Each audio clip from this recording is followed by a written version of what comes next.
Halo Sobat Muda Milenial yang budiman, kali ini saya akan mengulas bahasan mengenai Biarawati Katolik secara gambaran umum. Karena pada bahasan saya sebelumnya tidak begitu jelas vokalnya karena backsoundnya terlalu kencang hingga menuai banyak komentar. Di antaranya komentar dari Kak Fitri Junaidi Genisa, Kak Ivan Diana, Kak Atma Murni, Kak Syala Lala, Kak Veronica Vero, Kak Margareta Billy, Kak Itsmi Tarisan, Kak Deo Rosari Takene. Tentunya saya sangat berterima kasih atas kritikan konstruktifnya. Sehingga pada kesempatan kali ini saya kembali mengulas panggilan hidup membiara untuk menjadi pelayan Tuhan, yaitu menjadi suster Katolik dalam menjalani hidup sebagai biarawati. Selamat menyimak sampai selesai. Untuk sobat muda semuanya, sebelum memulai membahas kehidupan membiara bagi biarawati Katolik Roma, saya mengajak ada baiknya please support my channel with subscribe, like, share, and comment. Thanks for all. Jangan lupa ya, dukung channel ini dengan cara subscribe, suka, bagikan,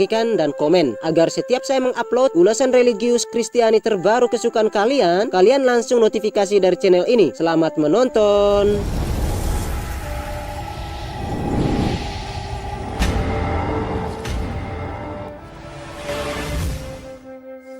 Sobat muda milenial yang budiman, menjadi pelayan Tuhan adalah panggilan yang mulia, termasuk panggilan menjadi seorang biarawati atau suster Katolik. Hal ini merupakan panggilan suci yang tidak diberikan kepada semua orang. Karena itu, tidak akan mudah untuk menjadi dan menjalani kehidupan sebagai biarawati. Sekali lagi, sebenarnya ini adalah lebih kepada beban panggilan hidup, bukan hanya pilihan semata, sehingga butuh untuk didoakan dan digumulkan kembali kepada Allah. Hidup membiara berarti bersedia untuk meninggalkan kehidupan bersifat dunia dan memfokuskan dirinya dalam kehidupan beragama untuk lebih mendekatkan diri dengan Allah. Di Indonesia, biasanya biarawati dipanggil dengan sebutan suster.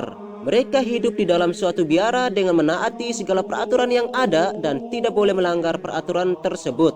Apabila ada di antara mereka melanggar peraturan yang ada, maka akan dikenakan sanksi. Sobat muda milenial yang budiman, biasanya sebelum memutuskan untuk menjadi seorang biarawati, terlebih dahulu harus menjalani beberapa proses tahapannya, mulai dari masa aspiran, postulat, novisiat hingga pada masa juniorat serta kaul kekal dan pembinaan lanjutan. Jadi, tidak mudah untuk menjadi dan menjalani kehidupan membiara sebagai suster Katolik Roma. Pada saat menjalani tahapan-tahapan untuk menjadi seorang biarawati, diwajibkan untuk mengucapkan 3 kaul, yaitu kaul kemurnian, kemiskinan, dan ketaatan. Selain terikat dengan ketiga kaul, juga diisi dengan spiritualitas pendiri ordonya. Masing-masing kongregasi atau ordo diisi dengan spiritualitas yang berbeda. Spiritualitas sebagai praktik kehidupan yang menjiwai dan mempersatukan seluruh anggotanya. Sebagai bahan informasi tambahan yang perlu diketahui bersama, bahwa pakaian biara setiap kongregasi memiliki ciri khasnya masing-masing.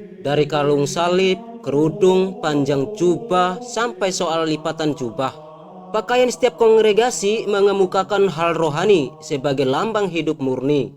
Meski ada warna lain, tetapi sederhana, polos tanpa motif. Maka inilah yang membedakan dari pakaian orang awam yang penuh warna-warni, kembang atau pernak-pernik yang menunjukkan keramaian dunia. Karakter pakaian religius adalah tanda identitas panggilan dalam gereja di dunia ini.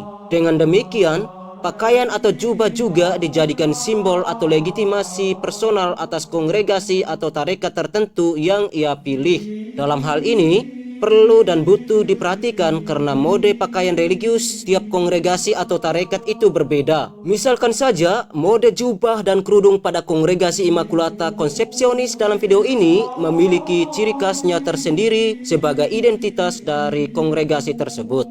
Dapat dilihat dalam video ini yang menampilkan prosesi religius penerimaan busana biarawati Katolik oleh Suster Maria Jos dari Biara Immaculata Concepcionis. Dengan memperhatikan mode pakaian atau jubah, dalam hal ini mode busana religius yang dikenakan seseorang biarawati, maka kita dapat mengetahui simbol atau legitimasi personal atas kongregasi atau tarekat yang ia pilih. Selanjutnya, jawaban atas pertanyaan mengapa suster tidak boleh menikah. Sobat muda milenial yang budiman, kehidupan manusia tidak bisa lepas dari sebuah pilihan. Pilihan tersebut akan menimbulkan konsekuensi yang harus ditanggung oleh manusia yang memilih pilihan tersebut. Jika mengikuti alur psikologi perkembangan menurut pendapat Elizabeth Harlock, menjelaskan bahwa setiap tahap perkembangan memiliki tugas yang harus dipenuhi, dan pada dewasa muda, salah satu tugas perkembangannya adalah menikah atau bereproduksi. Bagi orang yang memilih untuk menjadi biarawati, menikah adalah tidak mungkin. Keputusan untuk memilih hidup selibat dengan mengucapkan 3 kaul kekal seperti kaul kemurnian, kaul kemiskinan, dan kaul ketaatan atau janji ini akan menggiring mereka pada suatu konsekuensi, yaitu tidak memilih menikah selama sisa hidupnya. Melajang bagi para biarawati adalah suatu konsekuensi yang harus dihadapi setelah memutuskan untuk menjalani hidup membiara. Konsekuensi ini dipahami oleh para suster yang dengan sadar memilih untuk menjalani kehidupan menjadi biarawati. Bagi suster Katolik, kaul dipandang sebagai komitmen atau janji untuk setia kepada Allah sebagai biarawati. Setia dari awal mengucapkan kaul kekal seperti kaul kemurnian, kaul kemiskinan, dan kaul ketaatan hingga akhir hayat. Kaul sebagai arahan hidup atau pedoman hidup membiara, sehingga memudahkan para biarawati dalam menjalani kehidupan. Keputusan untuk menjadi biarawati mendapatkan dukungan dari orang tua yang menjadi penguatan bagi suster dalam memilih hidup membiara sebagai pilihan hidup yang akan dijalani selamanya. Karena menjadi biarawati adalah pilihan bebas dan penuh kesadaran, maka para suster sudah mengerti akan konsekuensi dan resiko dari hidup membiara ini. Sekali lagi, saya menegaskan bahwa salah satu konsekuensinya adalah menjalani hidup melajang seumur hidup. Para suster memiliki keinginan untuk menjadi biarawati secara totalitas dengan pelayanan dan pengabdian diri bersama kongregasi.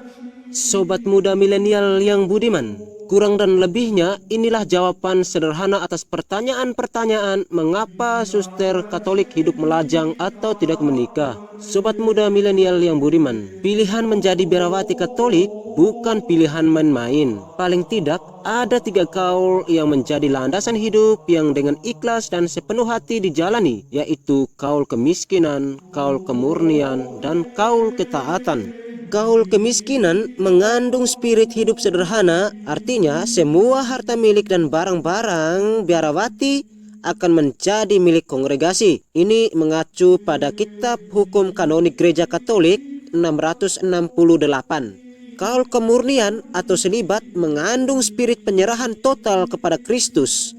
Di sini ada kewajiban biarawati tidak menjalani kehidupan perkawinan dan menghindari segala sesuatu yang dilarang oleh perintah ke-6, jangan berzina, dan perintah ke-9. Ini mengacu pada Kitab Hukum Kanonik Gereja Katolik 599.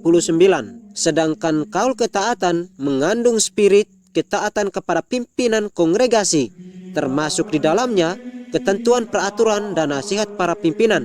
Ini mengacu pada Kitab Hukum Kanonik Gereja Katolik 602. Sobat muda milenial yang budiman, sekian dulu ulasan sederhana saya menjawab pertanyaan mengapa suster Katolik tidak boleh menikah dan harus hidup melajang. Kiranya dengan jawaban sederhana ini dapat menambah wawasan religius Katolik.